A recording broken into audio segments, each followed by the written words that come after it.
Shesha.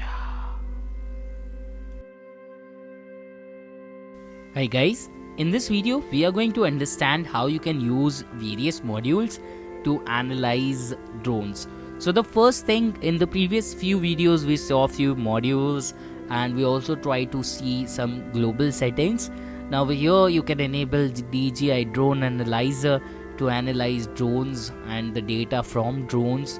You can use Yara analyzer. Now this is really important and it basically uses and allows you to check and analyze the data and malware, and the rules basically allow you to analyze the behavior of malwares. So online you can click on global settings and you can find various malware behaviors and add in.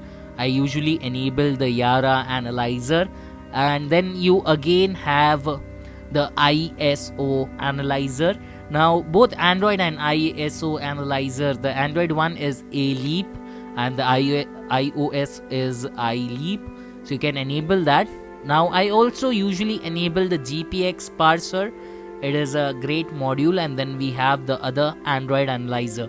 So in the next video we are going to actually analyze the data. So this is a preview of how and what we are going to do. So we are actually going to work on a case, and the file that we are going to work on is the suspect data.dd file, which you can see over here, and the file is also available in the resource of the previous few videos. So you can also perform the same activities and check and work on the investigation practically with me on a real-time analysis. So we are going to take a look at deleted files and how the file types and analysis, file size and all those things work.